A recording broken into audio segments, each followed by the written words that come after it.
ಅಲ್ಲರಿ ಏನಾಯ್ತು ಅಂತ ಬಿಡಿಸಿ ಹೇಳಿದಿರ ತಾನೇ? ಆ ವಿಷಯ ಏನಂತ ನನಗೂ ಅರ್ಥವಾಗುವುದು. ಹೇಳುತ್ತೇನೆ ಹೇಮ, ಹೇಳುತ್ತೇನೆ. 20 ವರ್ಷ ಹಿಂದೆ ಇದೇ ರಾಮಚಂದ್ರ ಜಾತ್ರೆಯಲ್ಲಿ ರಾಮೈಕ ಇವಾಗಲೇ ಇತ್ತು. ಅಲ್ಲಿ ನಮ್ಮನ್ನ ಸಾಕಿ ಸಲಿಯುವಂತ ಆದ ದಣಿಗಳಾದ ರಾಮಚಂದ್ರ ಸೀತಾ ಮಾತೆಯನ್ನು ಆ ನರನಾಗ ವಿಷಕ್ಕಂಟರು ಕೊಲೆ ಮಾಡಿಬಿಟ್ಟರು. ಸ್ವಾಮಿ, ಏನು ಹೇಳ್ತಾ ಇದ್ರೆ ನೀವು? ಇದೇ ಸೋಮವಾರ ನಡೆದು ಹೋದ ದುರಂತ. ನಿಮ್ಮ ಹೃದಯದಲ್ಲಿ ಇಷ್ಟೊಂದು ಭಾರವಾದ ಕಷ್ಟ ಇಟ್ಟುಕೊಂಡು ಹಾಗೆ ಸುಮ್ಮನೆ ಇದ್ದೀರಲ್ಲ. ಮತ್ತೇನು ಮಾಡುದು ಹೇಮ? ಪಾಲಿಗೆ ಬಂದಿದ್ದು ಪಂಚಾಮೃತೆಯನ್ನು ತಿಳಿದು ಐದು ಬಾಳಿದರೆ ಈ ಜನ್ಮಕ್ಕೆ ಸ್ವಾರ್ಥಕ್ಕಾಗದು. ಹುಟ್ಟಿ ಬಂದಿದ್ದು ಜಲಮಕ್ಕೆ ಮುಟ್ಟುವುದು. ಅಲ್ಲರಿ, ಈ ವಿಷಯ ನಿಮ್ಮ ತಮ್ಮನಿಗೆ ಹೇಳಿದ್ರೇನ್ರಿ? ಇಲ್ಲ ಹೇಮ, ಇಲ್ಲ. ಯಾಕೆಂದ್ರೆ ಅವಾಗ ಇನ್ನು 5 ವರ್ಷ ತುಂಬಿದ್ದು ಅಷ್ಟೇ. ಈ ವಿಷಯ ಅವಾಗ ತಿಳಿಸಿದ್ರಿ. ಅದೇ ಚಿಂತೆಯಲ್ಲಿ ಕೊರಗವನೆಂದು ಆ ವಿಷಯ ನನ್ನಲ್ಲಿ ಇಟ್ಟುಕೊಂಡಿದ್ದೇನೆ. ಅಲ್ಲರಿ, ಮನದಲ್ಲಿ ಇಷ್ಟೊಂದು ಭಾರವಿಟ್ಟುಕೊಂಡು ಯಾಕೆ ಬರ್ತಾ ಇದ್ದೀರಾ? ಈ ವಿಷಯ ನಿಮ್ಮ ತಮ್ಮನಿಗೆ ಹೇಳಿದ್ರೆ ಒಳ್ಳೇದಲ್ಲೇನ್ರಿ? ಅವನಿಗೆ ವಿಷಯ ಹೇಳ್ಬಿಡಿ. ಹೇಳುತ್ತೇನೆ ಹೇಮ, ಹೇಳುತ್ತೇನೆ. ಯಾಕಂದ್ರೆ ಇನ್ನು ಅವನು ಬಾಳಿ ಬದುಕಬೇಕು. ಈ ವಿಷಯ ಅವಾಗ ತಿಳಿಸಿದ್ರೆ ಅದೇ ಚಿಂತೆಯಲ್ಲಿ ತಗೊಂಡು ಈ ವಿಷಯ ನಮ್ಮಲ್ಲಿ ಇರಲಿ. ಹೌದು, ನೀವು ಹೇಳೋದು ಒಳ್ಳೇದೇ ಇದೆ. ಹಾಗೆ ಮೈದುನ ಬರೋ ವೇಳೆ ಆಯ್ತು. ನನಗೆ ಒಳಗಡೆ ತುಂಬಾ ಕೆಲಸವಿದೆ. ನಾನು ಕೆಲಸ ನಿಲ್ಲೇ ನನ್ನಲ್ಲಿ ಇದೇ ಸುಂದರ ಸಮಯದಲ್ಲಿ ನಿನ್ನ ಕೋಗಿಲೆ ಕಂಡ ಇಂಪಾದ ಹಾಡಬಾರದೆ. ಅಯ್ಯೋ, ನನ್ನ ಪತಿದೇವರು ಕೇಳೋದೆಚ್ಚ, ನಾನು ಹಾಡು ಕುಣಿಯೋದೆಚ್ಚ. ನಿಮ್ಮ ಇಷ್ಟತೆ.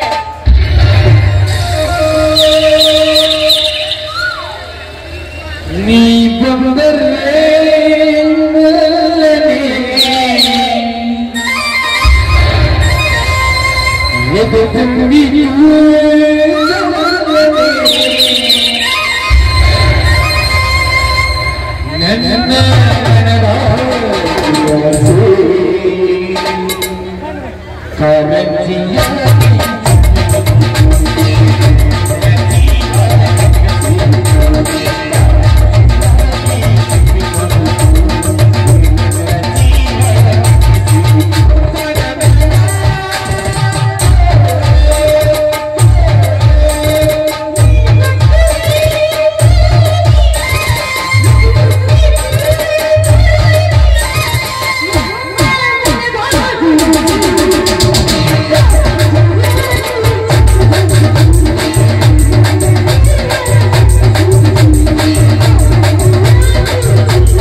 ಇವಾಗ್ಲಾದ್ರೂ ಸಂತೋಷವಾಯ್ತೆ ನನ್ನ ಪತಿದೇವರಿಗೆ.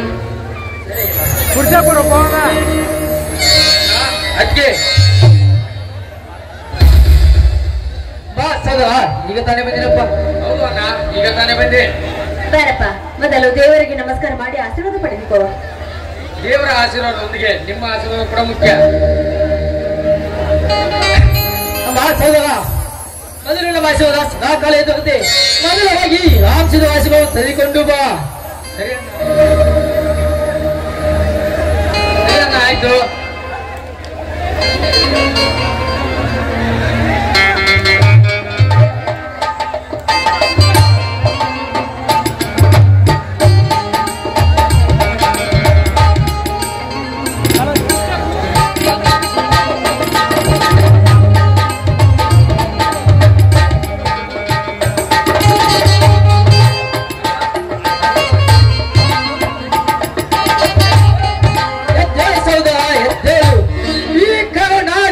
ಕಲೆ ಕೇಸರಿ ಆಗಬೇಕನ್ನೋದು ಈ ನಿನ್ನ ಅಣ್ಣನ ಆಸೆ ಇದೆಪ್ಪ. ಇದ್ದೀರಪ್ಪ ಅತ್ತಿಗೆ ಎದ್ದೇಳಪ್ಪ. ನೀನು ಈ ಭೂಮಿಯಲ್ಲಿ ವೀರ ಪುರುಷನಾಗಿ ಬಾಳ್ಬೇಕೆಂಬುದೇ ನಮ್ಮ ಆಸೆಯಪ್ಪ. ಅತ್ತಿಗೆ, ಈ ಕಲಿಯುಗದಲ್ಲಿ ಘೋರ ಕೃತ್ಯಗಳನ್ನು ಮಾಡುವ ಆ ಕಿರಾತಕರನ್ನೇ ಬಗೆದು ಈ ಭೂದೇವಿಗೆ ಸಮರ್ಪಿಸಿ ಈ ಕನ್ನಡ ನಾಡಲ್ಲಿ ವೀರಪುತ್ರ ಹೆಸರು ಪಡೆದಿದ್ದರೆ ನನ್ನ ಹೆಸರು ಗಂಡುಗಲಿ ಹೇಮಂತ್ ತಮ್ಮ ರಾಜನೇ ಅಲ್ಲ. ನೋಡು ಸೋದ, ನೀನು ನೌಕರಿವಾದ ಇಚ್ಛೆ ಏನಾಯ್ತಪ್ಪ?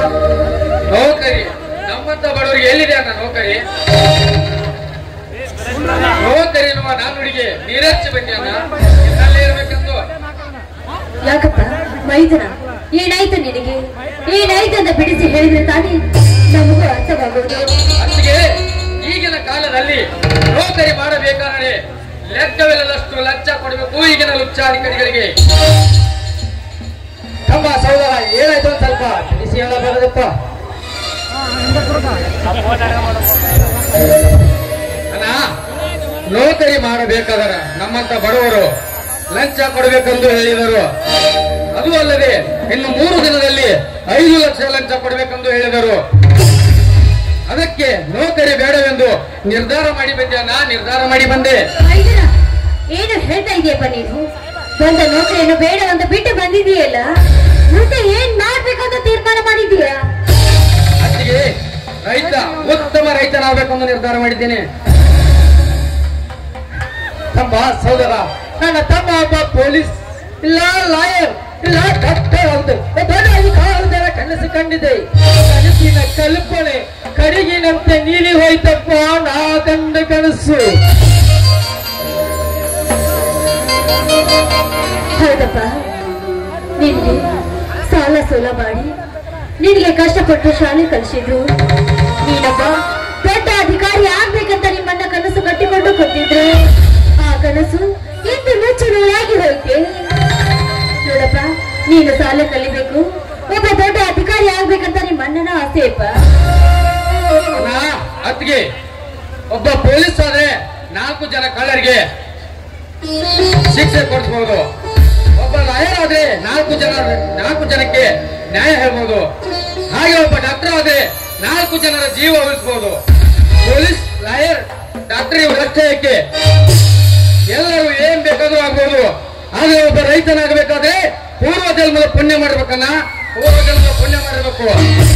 ಅದಕ್ಕೆ ಹಿರಿಯರು ಹೇಳ್ತಾರೆ, ಕೋಟಿ ವಿದ್ಯೆಗಿಂತ ಮೇಟಿ ವಿದ್ಯೆನೇ ಹೆಚ್ಚೆಂದು.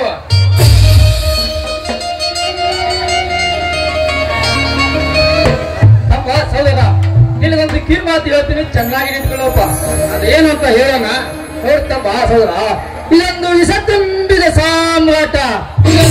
ಶಕ್ತಿನ ಶ್ರೀಮಂತರಂತ ನರನಾಗನಂತ ಇದ್ದಾರೆ. ಶಕ್ತಿನ ಶ್ರೀಮಂತರ ದವಳಿಗೆ ಸಿಲುಕದಂತೆ ಈ ಸಮಾಜದಲ್ಲಿ ಬಾಳಿ ಬದುಕಬೇಕಪ್ಪ, ಬಾಳಿ ಬದುಕಬೇಕು. ಇದೇ ಅಣ್ಣನ ಆಸೆಯಾಗಿದೆಯಪ್ಪ, ಆಸೆಯಾಗಿದೆ. ಅಣ್ಣ, ಆ ವಿಷ ತುಂಬಿದ ಸರ್ಪ ನರನಾಗ ನನ್ನ ವಿಷಯಕ್ಕೆ ತಲೆ ಹಾಕಿದರೆ ಅವರ ರುಂಡ ಮುಂಡಗಳನ್ನು ಕಂಡಾಡಿ ತುಂಡು ತುಂಡು ಮಾಡಿ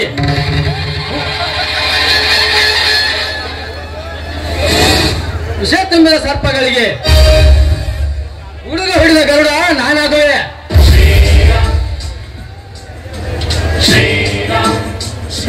ನೋಡಪ್ಪ, ಅದೇನೇ ಇರಲಿ, ನೀನು ಅನ್ನದೇರು ಹಗಲು ರಾತ್ರಿ ಎನ್ನದೆ ಕಷ್ಟಪಟ್ಟು ನೀನನ್ನು ಶಾಲೆ ಕಲಿಸಿದ್ದಾರೆ. ಹೇಳು, ಈ ಹಠ ಬೇಡ, ನೀನೊಬ್ಬ ದೊಡ್ಡ ಅಧಿಕಾರಿ ಆಗ್ಬೇಕು, ಅದೇ ನಮ್ಮೆಲ್ಲರ ಆಸೆ ಆಗಿದೆಪ್ಪ. ನೋಡಪ್ಪ, ಅಷ್ಟೇ ಇಲ್ಲ, ಈ ಊರ ದುಷ್ಟರ ಕಣ್ಣು ಕೂಡ ಬಹಳವಿದೆ. ಇನ್ನು ಕಣ್ಣರ ಕಣ್ಣು ಕೂಡ ಬಹಳವಿದೆ.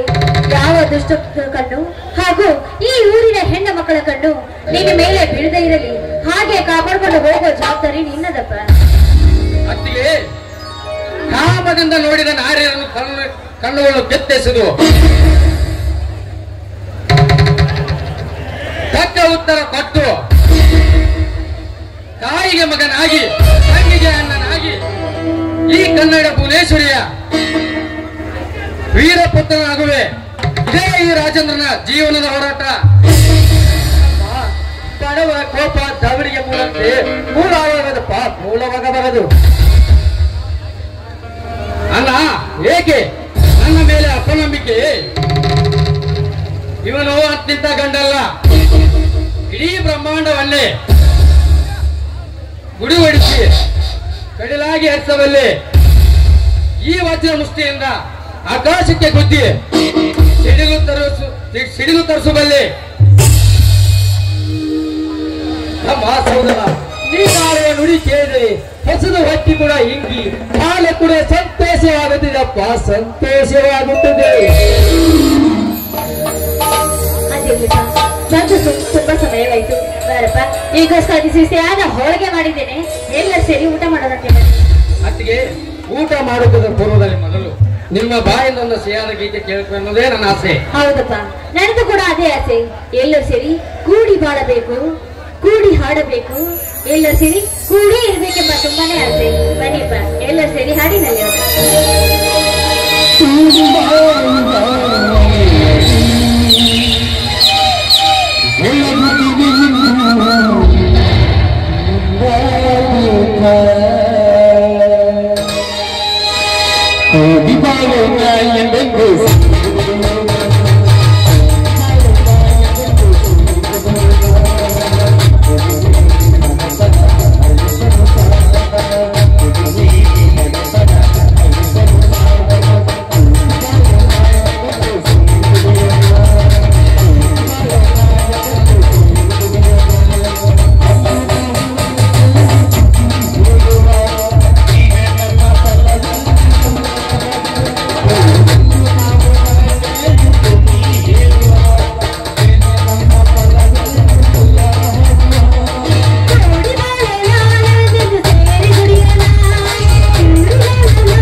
ಕುಣಿದು ಕುಣಿದು ತುಂಬಾ ಹೊಟ್ಟೆ ಹತ್ತಿರ್ಬೇಕಲ್ಲ.